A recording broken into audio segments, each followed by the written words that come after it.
Think about Nevada, in Washoe County, in Reno, where our people, Republicans, the mountain folk, live. Did you know that it snowed on election day in Nevada in 2022? Do you know how many votes that Adam Laxalt lost by? 8,000. 8,000 votes. You're exactly right. Because Now, I saw your pinned tweet. That's why. oh, but do you know how many Republicans stayed home on election day in November 2022? I don't. 150,000. 150,000 Republicans stayed home, didn't vote, and we lost by 8,000.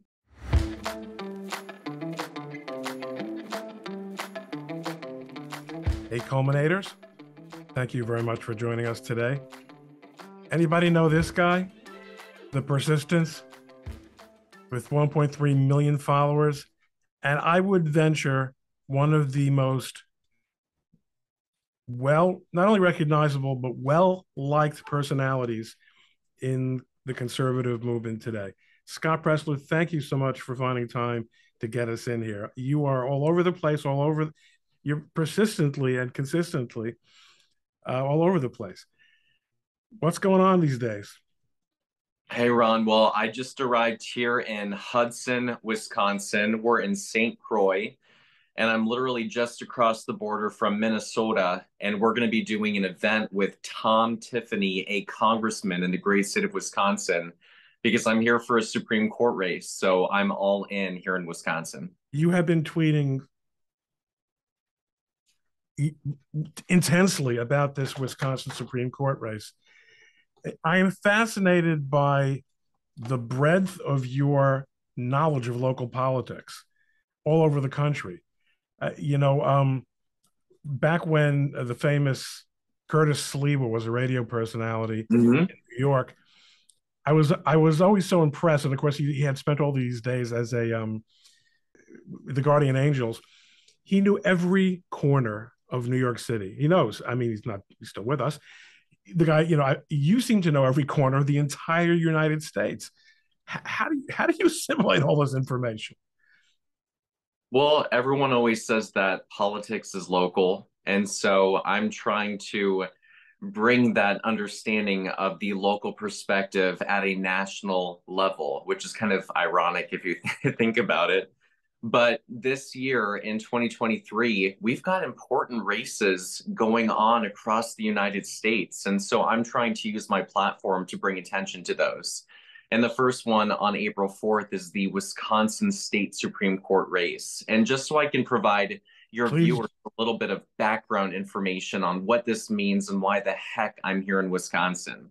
Well, right now, conservatives control the Supreme Court. So it's 4 Republicans to 3 Democrats. However, one Republican is retiring. And you know what that means? That means that if we don't elect Justice Daniel Kelly on April 4th, the court could easily flip from 4 to 3 Republican to 4 to 3 Democrat. Now, why is this critical and why is this important? Well, recently, the Supreme Court here in Wisconsin ruled that unmanned drop boxes are unconstitutional. That's a good thing. That's great because unmanned drop boxes means that you're going to have drop boxes in Milwaukee, Madison, and Eau Claire, and there's going to be no election integrity to make sure that shenanigans are not happening. Well, if the court flips to liberal, then you're going to see unmanned drop boxes going into 2024 with the all-important presidential election. And a lot of people don't know this, Ron, but we actually have voter ID laws in the state of Wisconsin. It is required that you show photo ID in order to vote. And we also have proof of residency in order to register to vote in the state of Wisconsin. Well, I want to be overt and clear with my messaging. If we do not elect Justice Daniel Kelly on April 4th, voter ID is gone. Proof of residency is gone. Unmanned drop boxes on every street corner, and there will be no election integrity going into the 2024 presidential election. And this is to sort of square the circle. What listeners have to understand is, going back to your original point about all politics being local, in voting cases, especially, all politics and all voting rights and all voting integrity cases are local, not only because of what are the inclinations of your judges in a given state, because the Supreme Court will, for all practical purposes, not touch a voting integrity case if they're satisfied that a given state's procedures have been followed, at least since the civil rights era. That's a Absolutely. gigantic point. So these are the kind of things that you're protecting and working on, obviously. Now that I've gotten the snapshot, you mentioned your platform. What is your platform? Your platform, meaning your social media platform, those 1.3 million followers. What ha, what is it? What's the idea? What's the Scott Presler project? Saving America? Well, I guess my ultimate motto or credo is I want people to understand I'm one guy, and I work for myself. I don't work for the RNC or the GOP. And I want people to know that I'm one person who's been able to make a difference in society because I believe in I can. And There's no Scott Presler organization. There's well, no.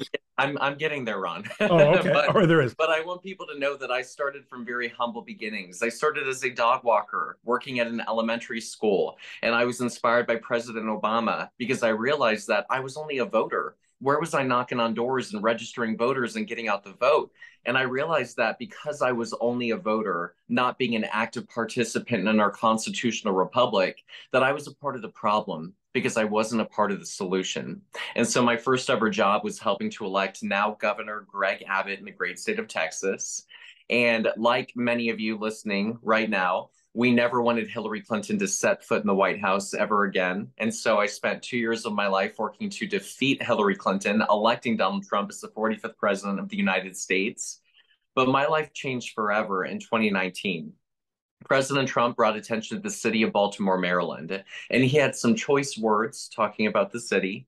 But I was really disappointed in society. I was disappointed in America because everybody was so quick to talk about the problem of trash. And they were showing videos and they were getting likes and tweets and clicks. But nobody was offering a hand up to the community. And so I said, you know what? I'm going to go to the city of Baltimore. I'm going to do a trash cleanup. And the tweet went viral and everybody wanted to help. And it was an act of love and an act of community. And within 7 days, we organized 200 volunteers and we picked up 12 tons of trash in 12 hours in one single day.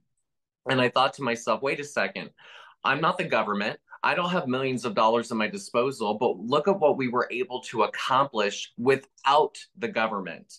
And so I thought, why don't we do cleanups everywhere? We did. We went to Atlanta, Austin, Baltimore, Chicago, Denver, Decatur, Detroit, Houston, Kenosha, Los Angeles, Miami, Milwaukee, Nashville, Portland, Pittsburgh, Philly. I was protested for picking up trash on the streets of San Francisco, California. Well, you're not a member of the union. Let's start there, right? You're a scab. well, well, if I were a Democrat, I joke all the time. If I were a Democrat and I were doing all of these voter registration events and cleanups, I would be hailed as a hero. I would be the Greta Thunberg of the Republic. You know what I mean? But How because I'm a dare you? Republican, because I'm a conservative, I am the enemy of the Democrat Party. It doesn't help to be gay. I thought that was, Well, I guess Rick Grinnell is the lesson, right? It doesn't help. Just like being black doesn't help if you're on the wrong party. Being gay, being Jewish, none of these things help if you're in the wrong party. If you're in the right party, nothing else matters. yeah, it's wrong think because we're conservative because we don't hold the same views and values of the Democrat Party. But more importantly, I do want to briefly and tangentially talk about what I'm working on now because Please. Ron, I'm tired of losing. I'm so tired of losing elections. And I'm tired of the Democrats voting for 2 months while Republicans vote for 13 hours. And that's why on January 23rd of this year, I launched a PAC called Early Vote Action. earlyvoteaction.com, because it's my contention, and I know you at home, I know that you support election integrity as I do, and I know you don't like what I'm about to say to you, but please lend me your ear for a moment. It's my contention that if Republicans don't engage in an all of the above approach to voting, meaning election day voting, early in person voting, mail in voting, absentee voting, and where legal, ballot harvesting. If we don't do all of those things, we're simply not going to be successful in 2024, and we're not going to take back the White House. And it's going to be very difficult for our country to come back. And so, early vote action is focused on 5 key states: Arizona, Nevada, North Carolina, Pennsylvania, and Wisconsin, which is why I'm here in the great state of Wisconsin. Our goal is to build early voting and mail in voting infrastructures to make sure that we are locking in votes early. So then, as we slide into election day, the number of voters becomes fewer and fewer that we have to knock on their door, make a phone call, write a postcard, get them to vote. And so we can use our time effectively and efficiently, locking in every single vote going into election day. And that way we're finally going to win elections again. So this is the beginning of the Scott Presler organization. This practice, for the first time, Scott is gone corporate. And yeah, still with humble beginnings that I will never forget, but yes. Yeah, they all say that. It's time to finally have an organization that I'm going to be able to amplify my work, focus on those 5 key states, and take back the White House in 2024. And it's already working. I've been on radio programs. I'm on with you, of course, right now with Ron Coleman, but Steve Bannon had me on to talk about early voting. And let me tell you, Wisconsinites, today, the 21st of March, early voting began today. Our numbers are looking strong for Republicans. And so I think this message is finally breaking through the barrier. But you know where it started? It started in Arizona. What happened in Arizona in November 2022 on election day? We told the Democrats where we're throwing the football. We told them our strategy. We're waiting to vote on one day. What happened on one day in November 2022 in the great state 48?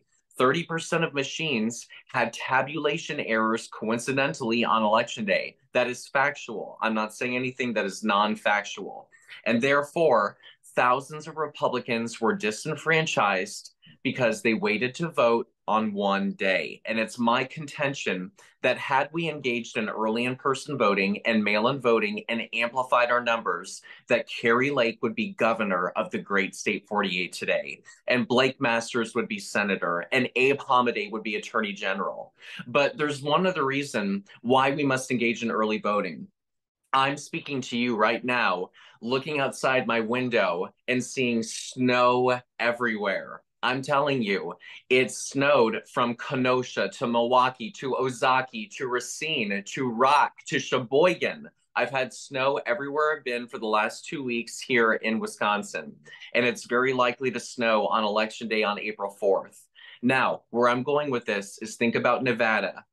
In Washoe County, in Reno, where our people, Republicans, the mountain folk, live. Did you know that it snowed on Election Day in Nevada in 2022? Do you know how many votes that Adam Laxalt lost by? 8,000. 8,000 votes. You're exactly right. Because I saw your pinned tweet. That's why. Oh, but do you know how many Republicans stayed home on Election Day in November 2022? I don't. 150,000.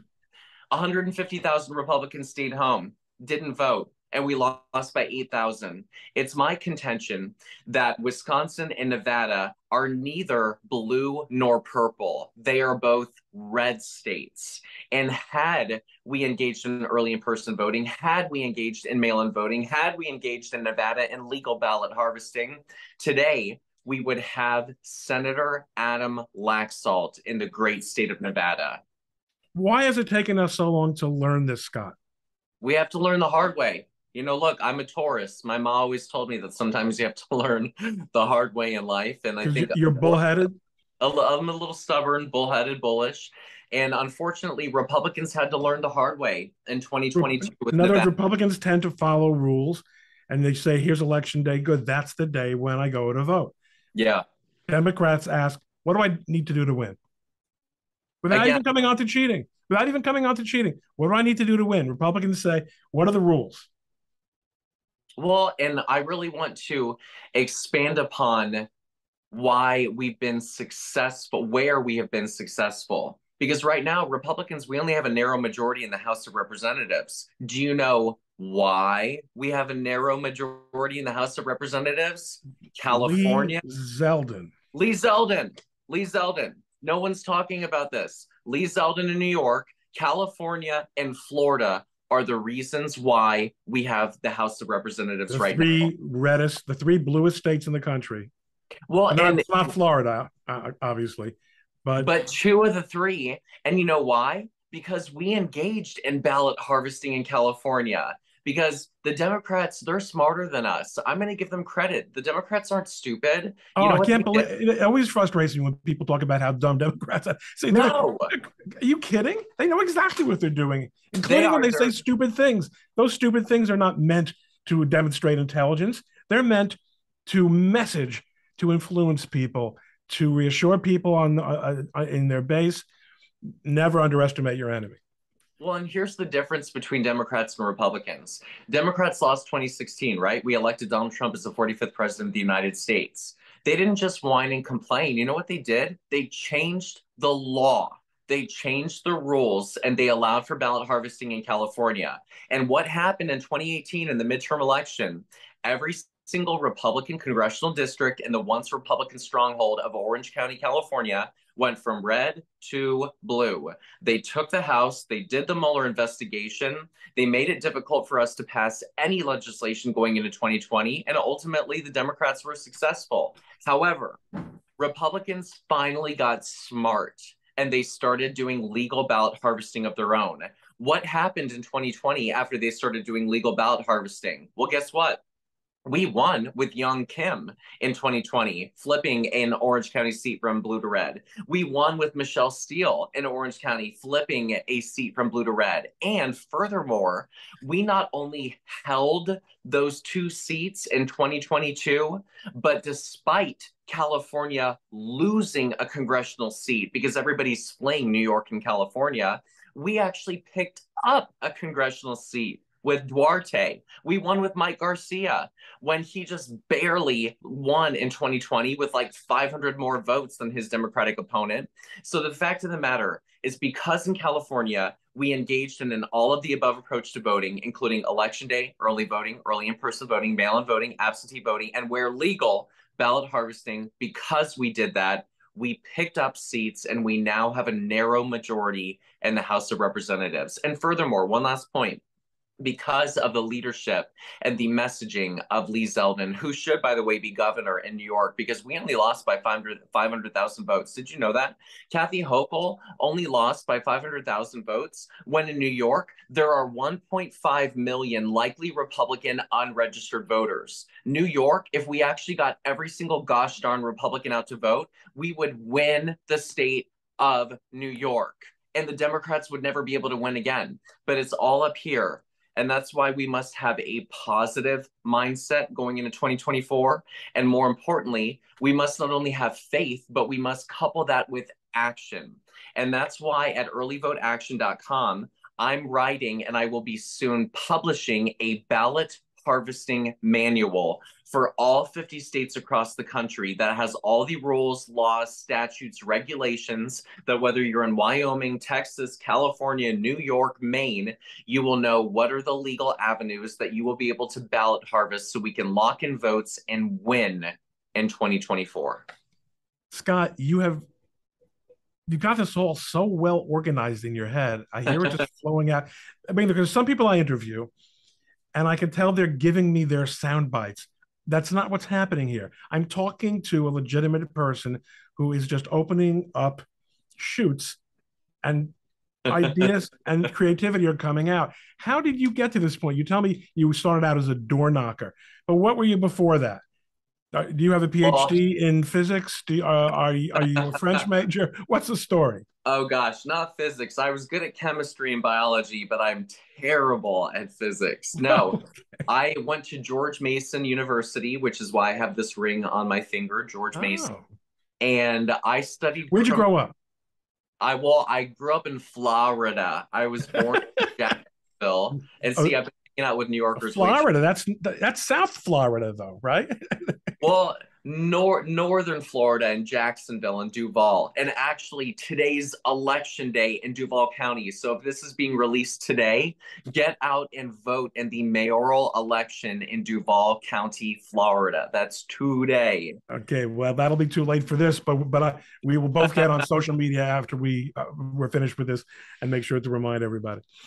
But I was born to a retired Navy captain. And so after moving from Florida, we moved to Northern Virginia, where my dad taught at the Naval War College and also worked at the Pentagon Department of Defense. So I grew up in Northern Virginia, attended George Mason University, got a bachelor's of science in criminal justice. And clearly, because I studied criminal justice, I'm going into politics. And I started off as a dog walker. I couldn't find a job under President Obama, so I did what I had to do to make some money. And I ended up working at an elementary school. And during this time at the elementary school, President Obama was reelected. And I decided that I wanted to go in a different direction in my life. And I wanted to dedicate my life to politics. And so all of this knowledge that I've garnered and I've gleaned over the years has been an evolution of just collecting that information and narrowing the focus of what it takes in order to win elections. And that's why I'm here today with Early Vote I Action. mean, choosing George Mason as an undergraduate, you must have already been pretty political when you were in high school, right? To an extent, I want to make it clear I've always been conservative. I was never a Democrat, but I am now cognizant of the difference between an America First Republican and a globalist Republican, the difference between a Rand Paul and a Mitt Romney. And I think there is a stark difference between the two. Oh my gosh. Okay, no one listening to this should have to be instructed on that point. So you how have you been making a living until now? What Well, you know?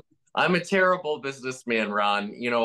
I haven't been asking for money, and people probably would question why, but the reason is I never wanted people to mistake why I'm doing this work. And I never wanted there to be a questioning as to whether Scott's heart was in the movement. And that's why I Plus, they speak. call you a grifter the second you look at something funny that they don't like. If you're collecting a penny, or even if you're not collecting money, I mean, people use that word all the time, if not even seem to have a concept of what it means. So I understand your reluctance, but at this point, if you want to, as you said, amplify it and leverage it, that Well, takes money. Well, and that's why I've been staying at people's homes and cuddling with their Right, animals and right. doing a bare bones campaign. But I believe that success begets success. And I believe that when people saw the voter registration that I've done in the state of Florida and how I flipped counties like Pinellas County from blue to red, and how I worked on Long Island, flipping Nassau County from blue to red, flipping New York's third and fourth congressional districts from blue to red by focusing on voter registration and a robust outreach ground game operation. I hope that people can see the value in my work. And that's why this election on April 4th in the state of Wisconsin is one of the first true tests to see what we're able to do with early voting. Are you have you been approached by official organs of the Republican Party, or do they kind of like keeping you at a distance? I am going to be working with the Republican Party of Oregon and doing an event with them in April. I've worked with the Louisiana GOP. We actually have a gubernatorial election. Jeff Landry, Attorney General, is running for governor, and we have the opportunity to flip the governorship from blue to red in October of this year. And more Republican parties at the state level have been reaching out to me, which I think shows the growth and success that we have accomplished. Uh, your candidate, do you have I assume you've got relationships with some of these candidates as well.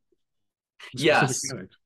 Well, last year was probably one of the only years that I've had statewide candidates who wanted to bring me on board or at least use me as a uh, piece within their campaign, doing voter registration or training or get out the vote activities.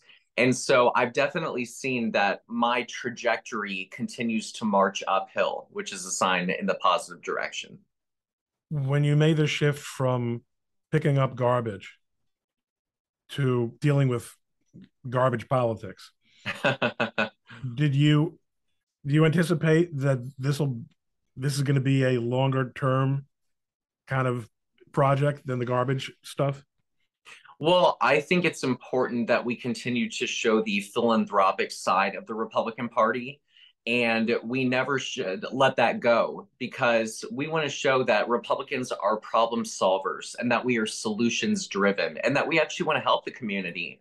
And that's why this last week, you know what we did in Milwaukee? We actually did a listening tour. We You had have a very sensitive ear, don't you? You really pick up linguistic ticks from all over the country. I'm very impressed.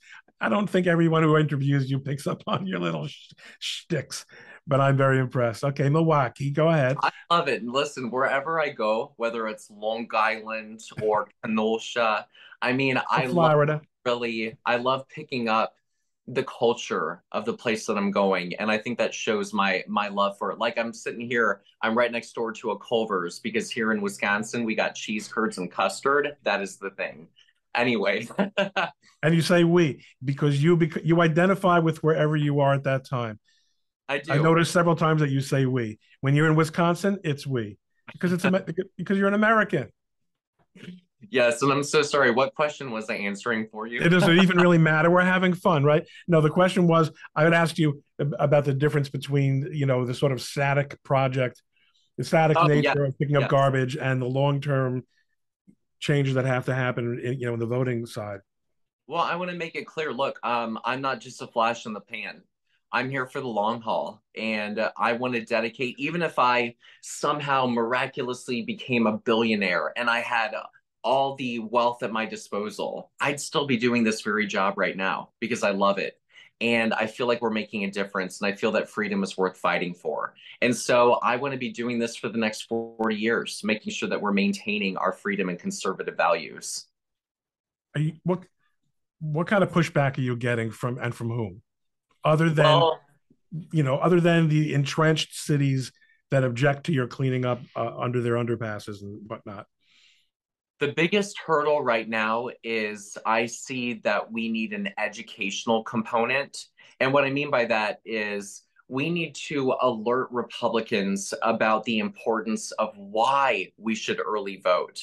For example, like snow on election day, or the 30% of machines going down on election day, or the fact that 400,000 Democrats already voted in Pennsylvania before Dr. Oz and John Fetterman had their first and only debate, or the fact that there's going to be less time, fewer resources to get our people out to vote. Whereas if they voted early, we would have more time and more resources to get them out to vote. And so, really, the biggest hurdle is going to be selling people with education on the value and importance of doing so. And so, part of it is us. And I get everyone at home that's listening right now to Ron Coleman and myself. I understand the hesitancy and I understand the reluctance to early voting. But that's why I'm working so hard to try to prove that if we do mail in voting and early in person voting, that we will have an opportunity to win. So is your pack going to do media? Come up with spots and memes and stuff like that? Well, I think graphics are important. The shareable graphics on social media. Did you know Adam Laxalt lost by 8,000 votes when it snowed on election day and 150,000 Republicans stayed home?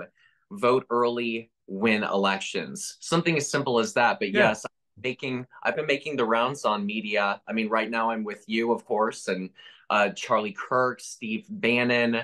I've been on several radio stations here in Wisconsin, from Dan O'Donnell to Meg Ellison to Vicki McKenna. And so another component is going to be working with other either conservative and or liberal audiences to try to share my message. You should talk to Crappie Dunkton. He's been known to whip up a fine meme from time to time. Two more questions. One is, I'm gonna ask Jeremy to put earlyvoteaction.com on the screen so that Thank people, you. so we can help you raise some money. The hair, Scott. Well, I'm not gonna ask you the stupid question of why your hair is so long because you like it so long. Okay, but do you feel now that if you woke up in the morning and said, I've had it with this. I need to make Ron and Jeremy wait 15 minutes while I blew dry my hair. Okay, whatever the, do you feel trapped by, do you feel like now if you cut it, people are going to think like you're Samson, you lost your strength, or like seriously, I mean, it is such a part of your persona. Do you feel at all like you're a prisoner of it? it definitely makes life more difficult sometimes. Like, for example, I just traveled from Sheboygan here, 5 hours in the car to Hudson. And so I actually didn't even get a chance to do my hair yet. But uh, sometimes I definitely feel that I have to have it more managed in order to do events. But at the same time, it's the brand. Whenever you see Scott Presler, you're going to see my cowboy boots, you're going to see my hair down, and you're probably going to see a big old belt buckle around my waist. And you know what? I like that. I like that I'm showing my Midwestern and Southern roots. And I like that, I'm not the quote unquote establishment that you have to be kempt and presented in such a way. And I think that's in part why I've been successful because I'm not taking myself so seriously that I can't be who I am. Scott, it's just an amazing story how just one guy decides to do these things, and you've obviously got a media sensibility. And as I said, tongue in cheek before, but it's really true. Obviously, the that sensitive ear that you have is related to your ability to, I think, to understand messaging, what people hear it, how they communicate, and people love you. People really enjoy, they enjoy watching what you're doing. It's so funny, something really rang a bell with me. They're still in our family scrapbook. I was a Cub Scout in Brooklyn. Okay, this must have been 1968 or something, and we did a project cleaning up. There was, because New York has always been filthy and it always will be filthy, and so we went to like a traffic divider that was grassy, and spent an afternoon cleaning it up, and the headline was Cub Scouts clean up the neighborhood or something. I'm sure it was filthy in no time at all. Have you ever checked back at any of those locations that you cleaned up to see where things stand? Well, one of my proudest accomplishments, because I do get that from people, they go, Scott, you're not solving the problem. You're just putting a band-aid on the wound. And I get that. But in part, it's kind of like the broken windows theory that if an area looks bad and no one takes care of it, then nobody else is going to care. And it's just going to continue uh, to be deleterious to the community. And so my coming in is hopefully going to have people feel more pride for their community. But my most proud accomplishment is from Los Angeles and Van Nuys. The cleanup that we did was we cleaned up 50 tons of trash at a homeless encampment.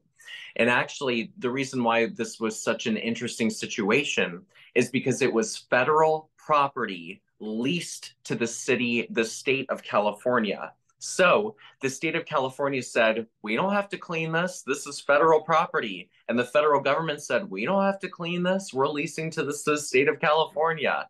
And so this trash was continuing to grow and nobody was doing anything about it.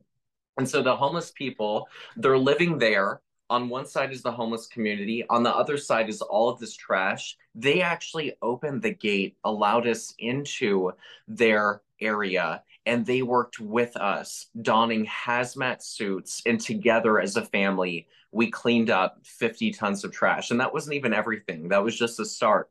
But I had an NBC reporter contact me months later, and he said, Scott, I want to let you know that the trash that you cleaned up has stayed clean, that area. And not only that, but because of your work, several of the members of the homeless community that were sleeping out in the street have been moved safely into housing. And so this wasn't just a cleanup, but we were actually impacting lives in a positive manner.